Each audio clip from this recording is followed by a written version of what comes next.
No Palmer, no Foden, no Wharton, no Colwill, no Luke Shaw, no Harry Maguire, no Trent. And I thought Brazil leaving out João Pedro was controversial, but England may have somehow topped it, as the England squad for the 2026 World Cup has been released, and it is certainly interesting, to say the least, because Thomas Tuchel has made some controversial selections in each area of the pitch, bar the goalkeepers.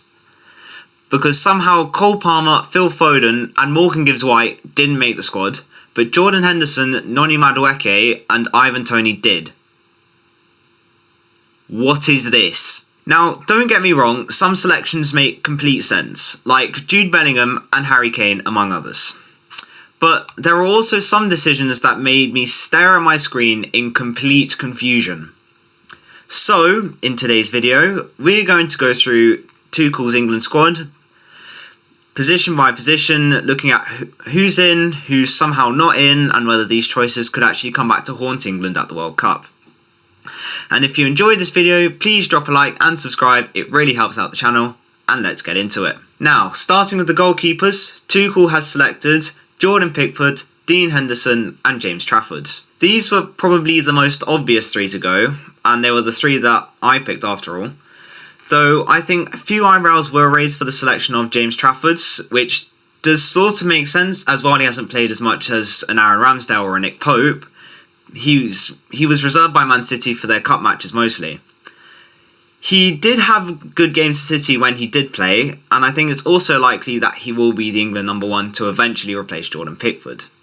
So I think Trafford's selection is, while he's also good, it's also getting experience as a long-term option for the next number one keeper. Now onto the main squad, and it certainly looks as if Thomas Tuchel has chosen very much form over reputation, and even then it still raises questions, such as Harry Maguire, who's not always been the best at Manchester United, but he's always been solid for England. Yet Noni Madueke did make it into the squad despite being mediocre all season and scoring 2 Premier League goals all season.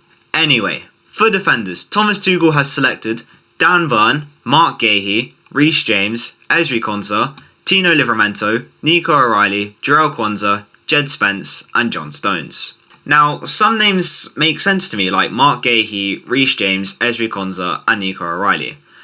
But the rest to me is just downright confusing. Like, Jarell Quansah and Dan Burn can play as centre-backs and wing-backs if need be. And while versatility is good, you also need the quality to go along with it. Like, Dan Burn isn't even Newcastle's best left-back. That would be Lewis Hall, and he's not even going to the World Cup. And then Jed Spence is going, and for me, frankly, after the season Tottenham have just had, is it really sensible to bring a Tottenham player to the World Cup? Not to mention Liam Delap broke his jaw on Tuesday, so I don't know whether that's a good idea to bring him anyway. Well, I guess he needs his legs to play, not his mouth. And then there's John Stones, who's only played 17 games this season. And while he has had multiple injuries this season, no. What am I saying? That doesn't mean anything, because Levi Colwill has played 3 games all season after being out with an ACL injury, and his individual quality has made Chelsea look miles better than they were before. Granted, that still isn't great, especially when you have Alejandro Garnacho running down the wing, but yeah. The inclusion of John Stones is all the more confusing because this also means we lose our aerial presence in the box without a certain slab-headed individual. Going back to Harry Maguire now, he has been a quality defender for Manchester United all season, and he has been a reliable defender and a leader in the England dressing room, making it unclear why he has not been chosen. This is also why I think his comments on Twitter last night about not being included before the squad was even released was justified. Then there is also no Trent Alexander-Arnold. This is also surprising given what he can do set-piece wise. He can also play in the midfield and at right back, showing that there is that versatility in there with him. Though I don't think he's been very good at Real Madrid this season, so that may also be a factor as to why he wasn't chosen. Then in the midfield, Tuchel has selected Elliot Anderson, Jude Bellingham, Everett Chieze, Jordan Henderson and Kobbie Mainoo, Declan Rice and Morgan Rogers. There are probably more players in the midfield that make sense here, such as Jude Bellingham, England's golden boy, as he was described in the Euros 2 years ago. Morgan Rogers has been exceptional this season, as proven by what he did in the Europa League final. Kobbie Mainoo as well has been superb since he was freed by Michael Carrick at Manchester United, and after his performances at Euro 2024, this also makes sense. Elliot Anderson has also been solid this season, and so has Declan Rice. Though I say this begrudgingly because I don't really rate him, but that might be more because he plays for Arsenal than anything else. Oh, and the fact that scoring 2 free kicks in one game means he deserves the Ballon d'Or. I'll give you a hint, it doesn't. Eberechi Eze has also been alright for Arsenal, I guess, but this is a player that I don't really have an opinion on, so I don't really have much to say about him. But the main question is Thomas Tuchel's decision to choose Jordan Henderson. Again, this has been something that has never made sense in regards to Thomas Tuchel's England squads, because he's always chosen Henderson for some unknown reason. And yes, while experience is important in a squad, it doesn't really mean much when the likes of James Garner and Adam Wharton miss out, and they're younger and probably a whole lot better than he is, especially given Henderson's advanced age. The midfield is something that England has always been stacked in, but I personally would have swapped Eze for someone like Morgan Gibbs-White, who is a nominee for the Premier League Player of the Season, meaning he can't be that bad. And right now I don't think we have anyone to play that cam role. Granted, the likes of Palmer and Foden were also excluded, which I think is just rude in my opinion, because they are 2 of England's best attackers and they can both play at that cam role and out on the wing. So they are versatile, and we know that's something Tuchel was looking for, because that's why he chose Tino Livramento and Dan Burn. Therefore, it doesn't make any sense as to why they were left out, unless it was just down to form, as neither of them had a good season as they did 2 years ago when Foden was named Player of the Season and Palmer Young Player of the Season. But staying with forwards now, and Tuchel has selected Anthony Gordon, Harry Kane, Noni Madueke, Marcus Rashford, Bukayo Saka, Ivan Toney and Ollie Watkins. Again, there are some players where it makes sense. Bukayo Saka and Harry Kane are mainstays in this team. After all, Harry Kane is the starting striker with over 50 goals scored this season for Bayern Munich, and Bukayo Saka will probably be England's starting right winger.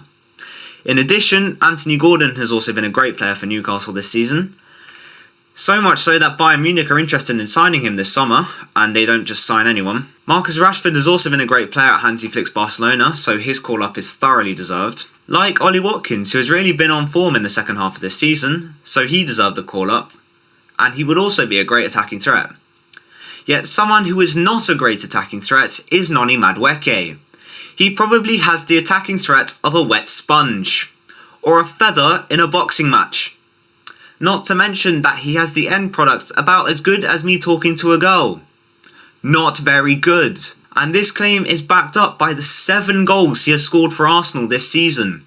May I just point out that Cole Palmer has missed half the season for injury and still has more goals than him in all competitions. So this is a decision that makes no sense. Not to mention that Madueke is an incredibly selfish player on the ball, which is something that Tuchel was looking to not have in this England squad. So whether that makes him more of a liability for England will be something that will remain to be seen. And then there's Ivan Toney, who I'm convinced used his Saudi money to pay off Thomas Tuchel to get into the squad. I mean, I'm also surprised Jarrod Bowen wasn't selected, given his versatility allows him to play on the right wing and up front, and he has been a whole lot more productive than Madueke this season. I think that's all I have to say about that. Those are all the players that are going, and overall, this England squad, while good, don't get me wrong, there are good choices, it's just a few of them are a little bit strange. Of course, the selection of the likes of Declan Rice, Jude Bellingham and Harry Kane makes sense, but the exclusion of Palmer, Foden, Wharton, Trent, Luke Shaw, Harry Maguire and Colwill make absolutely no sense to me. Maybe Thomas Tuchel is seeing something that the rest of us just aren't. But that's what I think.